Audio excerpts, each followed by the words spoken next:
রোমাঞ্চের শেষ সীমানা, ফুটবল ইতিহাসের অন্যতম সেরা এক ফাইনালের অপেক্ষা। লিওনেল মেসির অপ্রতিরোধ্য আর্জেন্টিনাকে চ্যালেঞ্জ জানাবে নিখুঁত পাসিং আর প্রেসিং এর মেশিন স্পেন। কার হাতে উঠছে সোনালী ট্রফি? মেসি কি পারবেন স্প্যানিশ দুর্গ গুঁড়িয়ে দিতে, নাকি স্পেনের তারুণ্য থামিয়ে দেবে ফুটবল জাদুকরকে? স্পেনের পাসিং মেশিন ও হাই প্রেসের ফাঁদ। স্পেনের মূল অস্ত্র দুইটা, ধৈর্য এবং নিখুঁত পজিশনাল প্লে। মাঠ বড় করার কৌশল। স্পেন যখন আক্রমণে ওঠে তারা একদম তাড়াহুড়ো করে না। উইংয়ে লামিন ইয়ামাল আর কুকুরেয়া বা পেদ্রো পোরোদের দিয়ে তারা মাঠের দুই প্রান্ত পুরো টেনে ধরে। এতে প্রতিপক্ষের ডিফেন্ডাররা ছড়িয়ে পড়তে বাধ্য হয়, আর ঠিক তখনই মাঝখানে যে ফাঁকা জায়গার তৈরি হয় সেখান দিয়ে আচমকা ঢুকে পড়ে স্প্যানিশ মিডফিল্ডাররা। বল হারালে কাউন্টার প্রেস। স্পেন বল হারালে সাথে সাথে এক, দুই বা তিনজন খেলোয়াড় পাগলের মতো ছুটে যায় বল কেড়ে নিতে। একেই বলে তীব্র কাউন্টার প্রেসিং। টুর্নামেন্টে বল রিকভারি বা দ্রুত বল কেড়ে নেয়ার তালিকায় স্পেন ওপরের দিকে। এই বিধ্বংসী প্রেসিং এর কারণেই এই বিশ্বকাপে স্পেন সবচেয়ে কম গোল খেয়েছে। স্পেনের শেষ মুহূর্তে গোল করার এক অদ্ভুত ক্ষমতা আছে, আর সেই কাজের নায়ক মিকেল মেরিনো। সুপার সাব হিসেবে নেমে ম্যাচের শেষ দিকে গোল করে দলকে বাঁচানো তার অভ্যাসে পরিণত হয়েছে।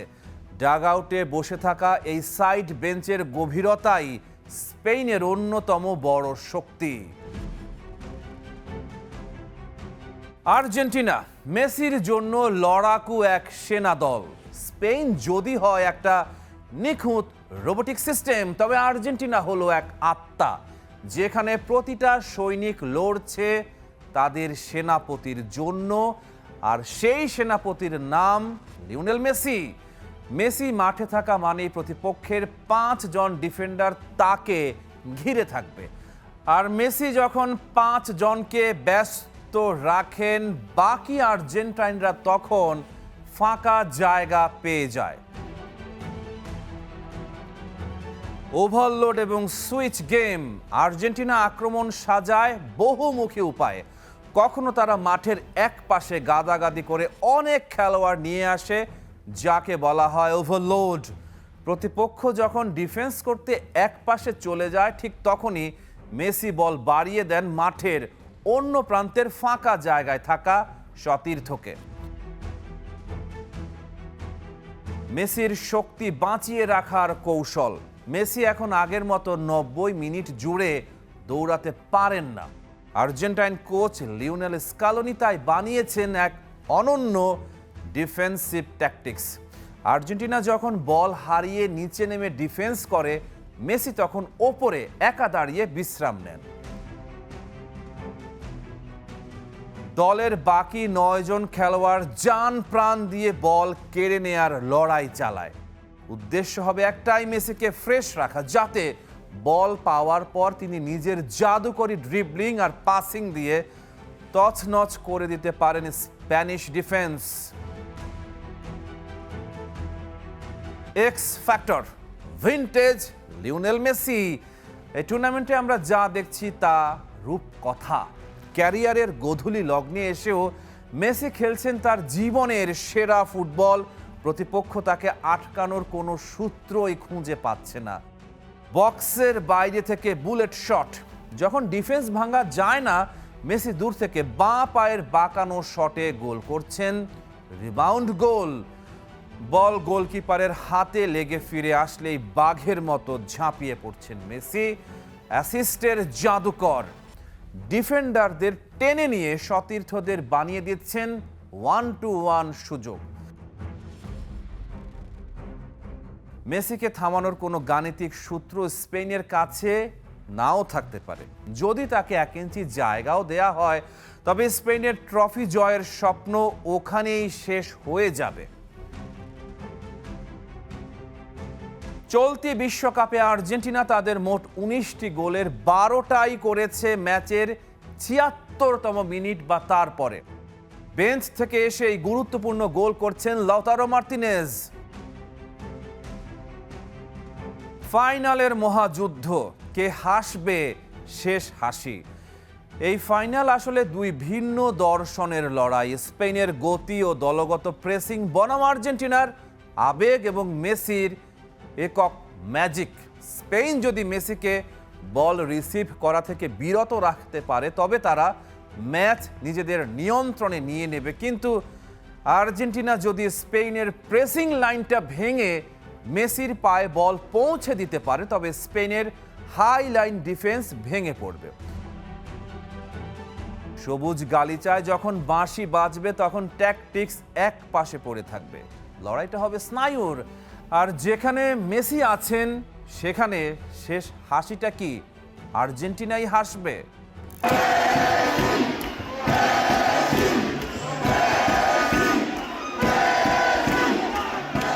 রোলার কোস্টারের নাম আর্জেন্টিনা। মেসি কি পারবেন আরেক রূপকথা লিখতে? লিওনেল মেসি এবং আর্জেন্টিনা, এই দুটো শব্দ ফুটবল বিশ্বে এখন আর কেবল একটা দল বা একজন খেলোয়াড়ের নাম নয়, এটা আসলে এক অতি প্রাকৃতিক নাটকের নাম। ম্যাচের পর ম্যাচ হার্টবিট বাড়িয়ে দেয়া, খাদের কিনারা থেকে ঘুরে দাঁড়ানো, আর শেষ মুহূর্তে প্রতিপক্ষের হাতের মুঠো থেকে জয় ছিনিয়ে নেয়া, এই তো চলতি বিশ্বকাপের আর্জেন্টিনা। এবারও তার ব্যতিক্রম হয়নি। ইংল্যান্ডের বিপক্ষে সেই অবিশ্বাস্য সেমিফাইনালের শ্বাসরুদ্ধকর লড়াই শেষে আর্জেন্টিনা এখন দাঁড়িয়ে বিশ্ব জয়ের শেষ ধাপে, যেখানে তাদের জন্য অপেক্ষা করছে ইউরোপের সেরা দল স্পেন। কাতার বিশ্বকাপের সেই মহাকাব্যিক রূপকথার পর ২০২৬ সালে এসে গল্পটা যেখানে শেষ হতে পারত সেখান থেকে যেন নতুন করে শুরু হয়েছে। ফুটবল ইতিহাসের সবচেয়ে বড় পর্বতটি আরোহণের ঠিক সামনে দাঁড়িয়ে আর্জেন্টিনা। টানা দ্বিতীয়বার বিশ্বকাপ জয়, আর এই মহাকাব্যের শেষ পাতায় মেসির প্রতিপক্ষ কোনো সাধারণ দল নয়, বরং লুইস দে লা ফুয়েন্তের অপ্রতিরোধ্য স্পেন।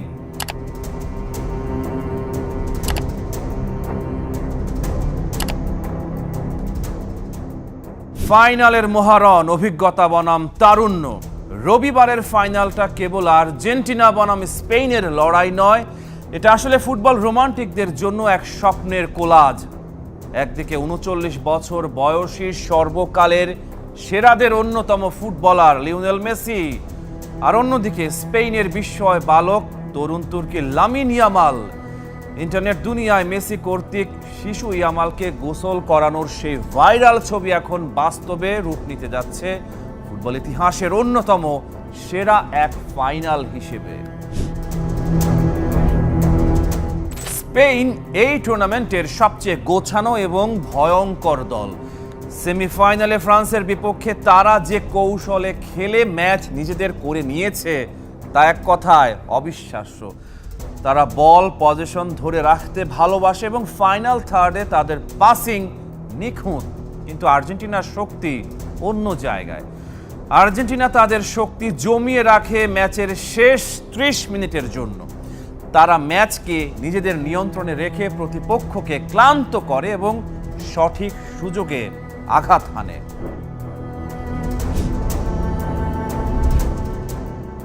স্পেনের খেলার ধরনটা অনেকটাই এমন। স্পেন প্রথমে আপনার পা থেকে বল কেড়ে নেবে, তারপর ধীরে ধীরে পুরো মাঠের নিয়ন্ত্রণ নিয়ে আপনার শ্বাসরোধ করে ফেলবে। মাঝ মাঠে রদ্রি এবং দানি আলমোর হাই ফুটবল আইকিউ যে কোনো প্রতিপক্ষের জন্য দুঃস্বপ্ন। তারা বল পজিশন ধরে রেখে প্রতিপক্ষকে ক্লান্ত করে ফেলে, কিন্তু আর্জেন্টিনার ক্ষেত্রে এই ফর্মুলা খাটানো সহজ হবে না। স্কালোনির দলটার গড় বয়স ৩০-এর ওপরে হলেও ট্যাকটিক্যাল ম্যাচিউরিটিতে তারা স্পেনের চেয়ে ঢের এগিয়ে। প্রথমার্ধে আর্জেন্টিনা হয়তো স্পেনের তিকিতাকার সামনে কিছুটা রক্ষণাত্মক থাকবে, খেলা ধীরগতির করে স্প্যানিশদের আক্রমণকে ভোঁতা করে দেবে, কিন্তু আসল খেলা শুরু হবে দ্বিতীয়ার্ধে। স্কালোনির বেঞ্চে এমন সব অস্ত্র রয়েছে যারা ম্যাচের শেষ 30 মিনিটে এসে স্পেনের ক্লান্ত ডিফেন্সকে ছিন্ন ভিন্ন করে দিতে পারে। নিকোলাস তালিয়াফিকো আর নাহুয়েল মলিনাদের ফুলব্যাক পজিশন যদি স্পেনের উইং আক্রমণ সামলে নিতে পারে, তবে আর্জেন্টিনার কাউন্টার অ্যাটাক ঠেকানো স্পেনের জন্য অসম্ভব হতে পারে। এই বিশ্বকাপে লিওনেল মেসির খেলার ধরন যারা লক্ষ্য করেছেন তারা জানেন তিনি এখন আর মাঠ জুড়ে অক্লান্ত দৌড়ান না। যেখানে একজন সাধারণ মিডফিল্ডার 12 কিলোমিটার দৌড়ান, মেসি সেখানে হয়তো 7 বা 8 কিলোমিটার দৌড়ান, কিন্তু ওই 8 কিলোমিটারের মধ্যেই তিনি ম্যাচের ভাগ্য গড়ে দেন। একেই বলে নিখুঁত কার্যকারিতা বা এফিসিয়েন্সি। মেসির পায়ে যখনই বল যায় তখনই প্রতিপক্ষের ডিফেন্সে আতঙ্ক ছড়ায়। স্পেনের হাই প্রেসিং মিডফিল্ডকে রুখতে আলেক্সিস ম্যাকঅ্যালিস্টার, রদ্রিগো ডি পল, এনজো ফার্নান্দেজদের মাঝ মাঠের দখল নিতে হবে। আর্জেন্টাইন মিডফিল্ডাররা স্প্যানিশ মিডফিল্ডারদের ওপর মনস্তাত্ত্বিক চাপ সৃষ্টি করতে পারেন, তবে মেসি ফাইনাল থার্ডে ফাঁকা জায়গা পাবেন বেশি। আর মেসিকে সামান্য জায়গা দেওয়ার অর্থই হলো স্পেনের জন্য বিপদ। এই ফাইনালের সবচেয়ে বড় আকর্ষণ নিশ্চিতভাবেই লিওনেল মেসি। 39 বছর বয়সে এসেও তিনি যেভাবে খেলছেন তা অবিশ্বাস্য, অলৌকিক ঘটনা। আজকের আধুনিক ফুটবলে একাডেমিগুলোতে বাচ্চাদের শেখানো হয় কম টাচ করো, পাস দাও এবং দৌড়াও, কিন্তু মেসি এই ব্যাকডেটের ধারণাকে বুড়ো আঙুল দেখিয়ে ফুটবলকে তার আদি ও আসল রূপে ফিরিয়ে এনেছেন। তিনি বল পায়ে রাখতে ভালোবাসেন, ডিফেন্ডারদের ড্রিবল করে বোকা বানাতে ভালোবাসেন। এটা একটা হারিয়ে যাওয়া শিল্প যার শেষ রাজা লিওনেল মেসি। আর্জেন্টিনা এই টুর্নামেন্টে মিশর ও কাবো ভার্দের বিপক্ষে যেভাবে খাদের কিনারা থেকে ফিরে এসেছে তা প্রমাণ করে যে পেনাল্টি শুটআউট কিংবা অতিরিক্ত সময়ের স্নায়ু যুদ্ধে তাদের হারানো প্রায় অসম্ভব। ম্যাচ যদি টাই ব্রেকারে গড়ায় তবে এমিলিয়ানো মার্তিনেজের প্রাচীরের সামনে স্পেনের তরুণদের পরীক্ষা দেয়াটা মোটেও সহজ হবে না। লিওনেল মেসির ক্যারিয়ারের সম্ভবত এটাই শেষ আন্তর্জাতিক ম্যাচ হতে চলেছে যে স্পেনে তিনি তার জীবনের সিংহভাগ সময় কাটিয়েছেন। সেই স্পেনের বিপক্ষেই নিজের শেষ বিশ্বমঞ্চের ফাইনাল খেলা। এর চেয়ে সুন্দর চিত্রনাট্য আর কি বা হতে পারে? স্পেনের টেকনিক আর ট্যাকটিক্সের বিপরীতে আর্জেন্টিনার অস্ত্র একটাই, বিশুদ্ধ আবেগ এবং মেসির জন্য ট্রফি ধরে রাখার প্রতিজ্ঞা। মেসি যদি এই ফাইনাল জিতে যান তবে ফুটবল ইতিহাসের সর্বকালের সেরা বিতর্ক চিরতরে শেষ হবে। কিলিয়ান এমবাপে বা অন্য কোনো তরুণ তুর্কি যখন বিশ্ব ফুটবলের ব্যাটন কেড়ে নেয়ার চেষ্টা করছে, ঠিক তখনই এই বুড়ো জাদুকর তার পায়ের জাদুতে সবার মুখ বন্ধ করে দিচ্ছেন। মেসি মাঠে থাকা মানেই আর্জেন্টিনা মানসিকভাবে 1-0 ব্যবধানে এগিয়ে থাকা। রবিবারের ফাইনাল কি লামিন ইয়ামালের রাজ্যাভিষেকের সাক্ষী হবে, নাকি মেসি তার রূপকথার ক্যারিয়ারের শেষ পাতাটা স্বর্ণাক্ষরে লিখে বিদায় নেবেন? শেষ 15-20 মিনিটে কি হয় আর্জেন্টিনা? এই খেলা নাকি তারা শুরু থেকে খেলতে পারে না। 4 মিনিটের ঝড়ে উড়িয়ে দিল ইংল্যান্ডকে। বিশ্বকাপ ইতিহাসের আরো একটা দুরন্ত কামব্যাকের গল্প, আরো একটা ক্লাসিক। 84 মিনিট পর্যন্ত পিছিয়ে থেকেও রাইভাল ইংল্যান্ডকে 2-1 গোলে হারিয়ে টানা দ্বিতীয়বারের মতো বিশ্বকাপের ফাইনালে চ্যাম্পিয়ন আর্জেন্টিনা। ইংলিশ লেজেন্ডরা ইংল্যান্ডকে আগেই ফাইনালে তুলে দিয়েছে। আর্জেন্টিনাকে তারা গোনায় ধরেনি, এমনকি জো কোল খেলার আগে বলেছিলেন মেসিকে ঘুম পাড়িয়ে রাখবে ইংল্যান্ডের খেলোয়াড়। তবে ম্যাচের পর আর ইংলিশ লেজেন্ড অ্যালান শিয়েরার বলতে বাধ্য হয়েছেন অপেক্ষাকৃত ভালো দলটাই জিতেছে। এই সত্যটা অকপটে স্বীকার করা উচিত। ওদের প্রতিক্রিয়া ছিল দুর্দান্ত। কয়েকবার বল পোস্টে লেগে ফিরে এসেছে আর ইংল্যান্ড স্রেফ ভাগ্যের জোরে বেঁচে গেছে। যেভাবে একটু না ঘাবড়ে নিজেদের পরিকল্পনা আঁকড়ে ধরে রেখেছিল এবং নিজেদের শক্তির উপর বিশ্বাস রেখেছিল তা সত্যি অসাধারণ এবং শেষ পর্যন্ত ওরাই সফল হয়েছে। স্কালোনির বদলি খেলোয়াড় নামানোর সিদ্ধান্তটা দারুণ কাজ দিচ্ছে। যেভাবে খেলার মোড় ঘুরিয়ে দিয়েছে আর্জেন্টিনা, তাদেরকে সম্মান জানাতেই হবে। বলতে যতই কষ্ট হোক না কেন রবিবারের ফাইনালে ওঠার যোগ্যতা এই আর্জেন্টিনার পুরোপুরি ছিল। যতক্ষণ লিওনেল মেসির বুকে শেষ নিঃশ্বাসটুকু থাকবে ততক্ষণ আর্জেন্টিনাকে হারানো অসম্ভব। বিশ্বকাপের সেমিফাইনালে আরো একবার রূপকথার মতো ঘুরে দাঁড়ালো আলবিসেলেস্তেরা। ইংল্যান্ডের বিপক্ষে 1-0 ব্যবধানে পিছিয়ে পড়েও শেষ মুহূর্তের মাত্র 4 মিনিটের ঝড়ে ম্যাচ ছিনিয়ে নিল তারা। 2-1 ব্যবধানের মহাকাব্যিক এই জয়ে আর্জেন্টিনা পৌঁছে গেল ফাইনালে, যেখানে তাদের প্রতিপক্ষ স্পেন। প্রথমার্ধটা যদি হয়ে থাকে রাস্তার মারামারি, তবে দ্বিতীয় অংশটা স্নায়ু যুদ্ধ আর আর্জেন্টাইন রূপকথা। আর সেই স্নায়ু যুদ্ধের লড়াইয়ে শেষ হাসি হাসলেন মহানায়ক লিও মেসি। খেলা শুরু হতে মাঠের লড়াই রূপ নেয় শারীরিক সংঘাতের।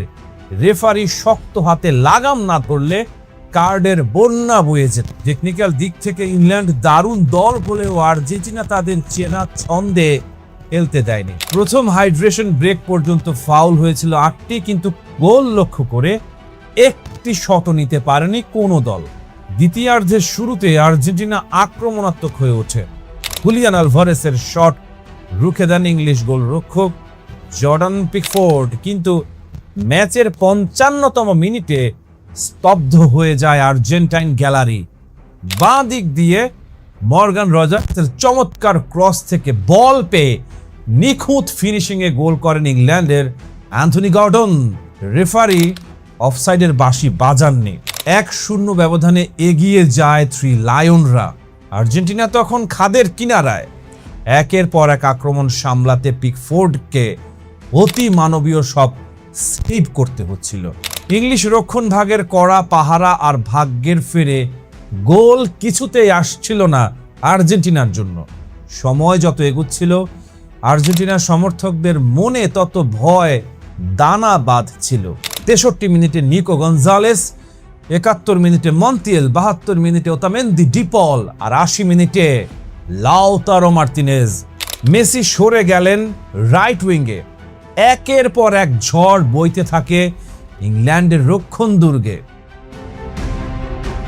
4 মিনিটের সেই অলৌকিক রূপকথা, যখন মনে হচ্ছিল এবার হয়তো ইংল্যান্ডের কাছেই স্বপ্ন ভঙ্গ হবে আর্জেন্টিনার, তখনই দৃশ্যপটে হাজির হলেন জাদুকররা। 85তম মিনিট সমতা। আর্জেন্টিনা কর্নার থেকে ছোট পাসে খেলা শুরু করলো। লিওনেল মেসি বডি ডজে প্রতিপক্ষকে ফাঁকি দিয়ে বল বাড়ালেন এনজো ফার্নান্দেজের উদ্দেশ্যে। গোল পোস্ট থেকে প্রায় 20 গজ দূরে তখন একেবারে ফাঁকায় দাঁড়িয়ে এনজো। এবার আর কোনো ভুল করলেন না এনজো। জোরালো ও নিখুঁত এক শটে জর্ডান পিকফোর্ডকে পরাস্ত করে বল পাঠিয়ে দিলেন জালের কোনায়। ড্র নিয়ে যখন সবাই অতিরিক্ত সময়ের কথা ভাবছে, তখনই জাদুকরের কাঠি ঘুরিয়ে দিলেন লিওনেল মেসি। আলেক্সিস ম্যাকঅ্যালিস্টারের শটটা গোল পোস্টে লেগে ফিরে আসতে বলের নিয়ন্ত্রণ নিলেন মেসি। ডান দিক দিয়ে বল কাটিয়ে ভেতরে ঢুকে তিনি বাড়ালেন এক জাদুকরি ক্রস, আর সেখান থেকে নিখুঁত হেডে বল জালে জড়ালেন লাউতারো মার্তিনেজ। মার্তিনেজও যেন জাদুকর হয়ে উঠছেন। বেঞ্চ থেকে এসে গোল করে আর্জেন্টিনাকে বাঁচিয়ে দিচ্ছেন, আর্জেন্টিনাকে জয় এনে দিচ্ছেন। ইংল্যান্ডের জন্য চরম বেদনাদায়ক। গোল ধরে রাখতে তারা রক্ষণাত্মক কৌশল নিয়েছিল, কিন্তু শেষ রক্ষা হয়নি। 4 মিনিটে ম্যাচ ঘুরিয়ে দিয়ে জয়ের উল্লাসে মেতে উঠল আর্জেন্টিনা। এবার সামনে স্পেন। ইংল্যান্ডের ফুটবল ইতিহাসের অন্যতম হৃদয় বিদারক পরাজয় উপহার দিয়ে আর্জেন্টিনা এখন ট্রফি ধরে রাখার শেষ ধাপে। আগামী রবিবার ফাইনালে তাদের প্রতিপক্ষ স্পেন। ফাইনাল ম্যাচটা যেমনই হোক না কেন, সেমিফাইনালের এই শারীরিক ও মানসিক লড়াইকে তা কোনোভাবেই স্পর্শ করতে পারবে না। বিশ্ব আরও একবার দেখলো, যতক্ষণ আর্জেন্টিনা দলে লিও মেসি আছেন, ততক্ষণ আর্জেন্টিনার ডিকশনারিতে হার বলে যেন কোনো শব্দই নেই।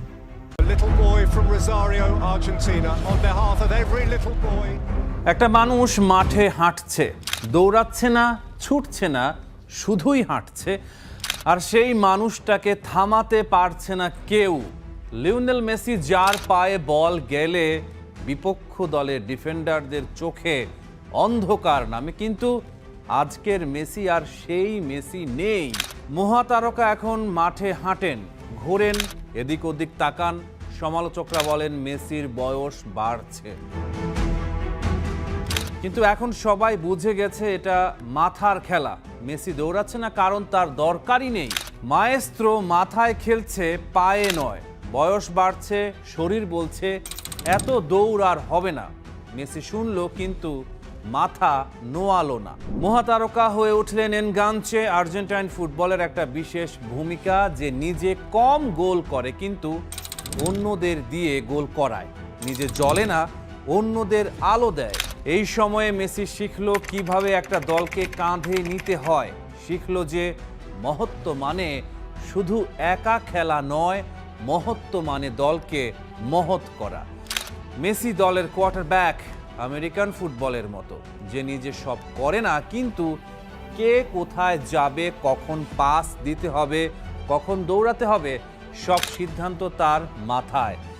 মাঠে মেসি এখন খুব একটা দৌড়ান না, কিন্তু বল যখনই তার পায়ে আসে তখনই মনে হয় আর্জেন্টাইন কাপ্তান বাকি সবার চেয়ে অন্তত 3 সেকেন্ড আগে সবকিছু দেখতে পাচ্ছেন। মেসি নিজেই বলেছেন কারণটা। এটা ক্লান্তি নয়, এটা কৌশল। যখন তিনি হাঁটেন তখন আসলে তার মাথা সবচেয়ে বেশি কাজ করে। প্রতিপক্ষ কোথায় দাঁড়িয়ে আছে, দলের স্ট্র্যাটেজি কেমন, মার্কার থেকে কিভাবে সরে যাওয়া যায়, এসব তিনি সেই মুহূর্তে বিশ্লেষণ করেন। যখন বল ফিরে আসে তখন তিনি সঠিক জায়গায় থাকেন, একা খোলা জায়গায় পাল্টা আক্রমণ শুরু করার জন্য তৈরি। মেসি মাঠে হাঁটেন, গড়িমসি করেন, এদিক ওদিক তাকান, আর হঠাৎ ফ্যানরা অবাক হয়ে যায়। পাসটা কোথা থেকে এলো, গোলটা হলো কিভাবে। সবাই ভাবছিল মেসি বুড়ো হয়ে গেছে, আসলে তিনি চতুর হয়ে গেছেন। শক্তি বাঁচিয়ে রাখেন, সঠিক মুহূর্তে ব্যবহার করেন। এটাই বুদ্ধিমানের কাজ, এটাই মাস্টার। ডিফেন্ডিং চ্যাম্পিয়ন আর্জেন্টিনা বিশ্বকাপে এমন একটা দল নিয়ে এসেছে যারা একে অপরকে প্রায় চোখ বন্ধ করেই চেনে। তবে খেলোয়াড়দের শারীরিক অবস্থা হয়তো একেবারে শীর্ষ পর্যায়ে নেই। ক্লাবের হয়ে অত্যন্ত ব্যস্ত ও ক্লান্তিকর একটা মৌসুম শেষ করার পর বেশ কয়েকজন খেলোয়াড় চোটের সমস্যায় পড়েছেন। যদি সবাই ফিট থাকেন তবে স্কালোনি কাতারে চ্যাম্পিয়ন হওয়া দলের বেশিরভাগ খেলোয়াড়কেই মাঠে নামাবেন। স্কালোনির পরিকল্পনা হলো 4-3-3 ফরমেশন ধরে রাখা, যেখানে থাকবে 2 জন সেন্টার ব্যাক ও 2 জন আক্রমণাত্মক ফুল ব্যাক নিয়ে গড়া একটি শক্তিশালী রক্ষণ ভাগ, এবং সেই সাথে চমৎকার পাসিং ক্ষমতা সম্পন্ন গতিশীল মিডফিল্ডাররা। আক্রমণ ভাগের নেতৃত্বে আবারও থাকছেন লিওনেল মেসি, আর তাকে সাহায্য করবেন দুর্দান্ত হুলিয়ান আলভারেজ এবং থিয়াগো আলমাদা। আলমাদা এই আসরের ব্রেকআউট স্টার হতে পারেন। 2022 সালের স্কোয়াডের প্রায় 2/3 খেলোয়াড়ই এখানে আছেন, তবে এবার এর সাথে যুক্ত হয়েছেন কিছু সম্ভাবনাময় তরুণ খেলোয়াড়। এদেরই একজন নিকো পাস, যিনি কোমর হয়ে চমৎকার ফর্মে রয়েছেন লাউতারো মার্তিনেজের মতো প্রতিষ্ঠিত তারকা। লিওনেল মেসি এখনো এই দলের প্রাণভোমরা, সবচেয়ে উজ্জ্বল তারা। তিনি এখন এমন একটা লিগে মাঠ মাতাচ্ছেন যেটা বিশ্বের শীর্ষ লিগগুলোর কাতারে পড়ে না, তবু সেই 10 নম্বর জার্সি গায়ে অধিনায়ক মেসি থাকেন সকলের দৃষ্টির কেন্দ্রে। তবে আগের চেয়ে একটা জায়গায় বদল এসেছে, দলটা এখন মেসিকে ছাড়াও নিজের পায়ে দাঁড়াতে পারে, বুকে সাহস নিয়ে লড়তে পারে। মেসি এই দলের প্রতীক, অনুপ্রেরণা। রদ্রিগো দি পল কিংবা ক্রিস্টিয়ান রোমেরোর মতো পোড় খাওয়া খেলোয়াড় থেকে শুরু করে নিকো পাজের মতো উদীয়মান তারুণ্য সবাই আছেন। সবাই তাকে বুকে ধারণ করে মাঠে নামে। সবার কাছে মেসি এক জীবন্ত কিংবদন্তি। সূর্য ডুবে যাচ্ছে, অন্তত তাই ভেবেছিলাম আমরা। কাতারের রাতে লুসাইল স্টেডিয়ামের সোনালী আলোয় যখন লিওনেল মেসির কাঁধে পড়ল সেই বিস্ট আরবি রাজকীয় পোশাক, রাজকীয় সম্মান, তখন মনে হয়েছিল পৃথিবীর সবচেয়ে পরিচ্ছন্ন গল্পটি শেষ হলো। পর্দা নামছে, একটা জীবনের সবচেয়ে সুন্দর বিদায়, চোখে জল, বুকে তৃপ্তি, ঠোঁটে হাসি। চিত্রনাট্য ছিঁড়ে ফেললেন নিজেই, তিনি মাঠে ফিরলেন। আর এবার 2026 বিশ্বকাপে তিনি এসেছেন আমেরিকার মাটিতে এমন এক প্রশ্ন নিয়ে যা ফুটবল ইতিহাসে আর কখনো জিজ্ঞেস করা হয়নি। 2 বার বিশ্বকাপ জিতে মারাদোনাকে ছাড়িয়ে যেতে পারবেন মেসি? ফুটবলের ইতিহাস ভালোবাসে ট্র্যাজেডি, ভালোবাসে পতন, পুনরুত্থান, নাটক। দিয়েগো মারাদোনার জীবন ছিল ঠিক তেমন একটা পুরো অপেরা, ট্র্যাজেডি, গ্ল্যামার, পতন, পুনরুত্থান। মারাদোনার গল্প কোনো লেখকের লেখার দরকার নেই, জীবন নিজেই লিখে দিয়েছে। আর মেসি, তিনি ভিন্ন। একটা ছেলে ছোটবেলায় ভালো ফুটবল খেলতো, তারপর বড় হয়ে আরও ভালো খেললো, তারপর আরও 2 দশক ধরে একটানা খেলতে থাকলো, শিরোপার পর শিরোপা, ব্যালন দরের পর ব্যালন দর। কাঁদার মতো কিছু ছিল ওখানে? হাসির মতো, হৃদয় ভাঙার মতো ছিল না, অন্তত মনে হতো না। কিন্তু কাতার সেই ধারণাটা চুরমার করে দিল। সেখানে মেসি প্রতিটা ম্যাচ খেলতে নামলেন যেন ওটাই ছিল শেষ পদক্ষেপ, শেষ নিঃশ্বাস। এক একটা পাসে, এক একটা ড্রিবলে, এক একটা গোলে একজন মানুষের সব কিছু ঢেলে দেওয়ার গল্প ছিল। 2022 বিশ্বকাপের আগে মেসি ফ্রান্সের লিগ 1 আর চ্যাম্পিয়ন্স লিগে খেলছিলেন। প্রচণ্ড প্রতিযোগিতা, প্রতি সপ্তাহে বিশ্বমানের প্রতিপক্ষ। শরীর এবং মন দুটোই ছিল চাপে রাখা স্প্রিংয়ের মতো। আর এখন ফ্লোরিডার রোদে MLS ইন্টার মায়ামির জার্সিতে মেসি নিঃসন্দেহে স্কোর করছেন, অ্যাসিস্ট করছেন, দলকে টেনে নিয়ে যাচ্ছেন। সংখ্যার দিক থেকে প্রায় একই। কাতারের আগে 13টি লিগ ম্যাচ, এখনো 14টি MLS ম্যাচ। কিন্তু সংখ্যা কখনো পুরো গল্প বলে না। লিগ 1-এ একজন ডিফেন্ডার এবং MLS-এ একজন ডিফেন্ডার, এ দুটো এক জিনিস নয়। তলোয়ার সানিয়ে রাখতে হলে ভালো পাথর লাগেই। তবু মেসির পক্ষে একটা যুক্তি আছে। মেসি কাতারে মাঠে দৌড়াননি, তিনি ছায়ায় লুকিয়ে থেকেছেন। হঠাৎ আলোয় এসেছেন, কাজ শেষ করেছেন, তারপর আবার অদৃশ্য হয়ে গেছেন। তার চারপাশের যন্ত্রগুলো ছিল পল, আলভারেজ, এনজো ফার্নান্দেজ। তার জন্য দৌড়েছে, কাজ করেছে, ঘাম ঝরিয়েছে। মেসি শুধু সঠিক মুহূর্তে উপস্থিত হয়েছেন, এটা বিবর্তনই ছিল। স্কালোনি, পেকারম্যান এবং একটি বৃত্তের সমাপ্তি। বর্তমান আর্জেন্টিনা দলটি শূন্য থেকে আসেনি। 1995 সালে কাতারেই সেই একই দেশে আর্জেন্টিনা জিতেছিল অনূর্ধ্ব-20 বিশ্বকাপ। কোচ ছিলেন হোসে পেকারম্যান, সেই দলে ছিলেন লিওনেল স্কালোনি, যিনি আজ মূল দলের কোচ। ছিলেন ওয়াল্টার স্যামুয়েল এবং পাবলো আইমার, তারা আজ স্কালোনির সহকারী। আর 2022 সালে সেই একই মাটিতে মেসি পূর্ণ করেন বৃত্ত, বিশ্বকাপ শিরোপা। কিন্তু বৃত্ত কি সত্যিই পূর্ণ হয়েছে? মারাদোনার ছায়া এবার ছাড়িয়ে যাওয়ার মঞ্চ মেসির। 1986 সালের 22 জুন মেক্সিকো সিটির আজটেকা স্টেডিয়াম। দিয়েগো মারাদোনা ইংল্যান্ডের বিপক্ষে 2টো গোল করলেন একই ম্যাচে, যেগুলো পরস্পরের এতটাই বিপরীত যে মনে হয় দুইজন ভিন্ন মানুষ করেছেন। প্রথমটি হাত দিয়ে, ঈশ্বরের হাত বললেন তিনি নিজেই। দ্বিতীয়টা নিজের পায়ে 60 মিটার ড্রিবল করে 5 জনকে কাটিয়ে শতাব্দীর সেরা গোল। সেই বিশ্বকাপের ফাইনালে আর্জেন্টিনা জিতল পশ্চিম জার্মানির বিপক্ষে। দিয়েগো কাঁদলেন, আর্জেন্টিনা কাঁদল, পৃথিবী কাঁদল। সেটাই মারাদোনার মুকুট, এক এবং অনন্য। মেসির একটা বিশ্বকাপ জয়কে তুলনামূলক বিশ্লেষণে অনেকে সমান বলেন মারাদোনার সঙ্গে। কিন্তু যদি হয় 2টো বিশ্বকাপ, তখন আর তুলনা থাকে না। তখন মেসি নিজেই একটা নতুন মাত্রা হন। এমন একটি ভবিষ্যৎ কল্পনা করুন। বুয়েনোস এইরেসে দাদা তার নাতিকে বলছে, হ্যাঁ দিয়েগো অমর, কিন্তু লিও জিতেছিল 2 বার। মারাদোনার ছায়া সারা জীবন মেসিকে তাড়িয়েছে, কারণ ফুটবলের শ্রেষ্ঠত্বের পরিমাপ কখনো শুধু ক্লাব শিরোপায় নয়, দেশের হয়ে বিশ্বজয়। মেসির বার্সেলোনা যুগে সমালোচকরা বারবার বলেছেন দিয়েগো একাই দলকে বিশ্বকাপ জিতিয়েছেন।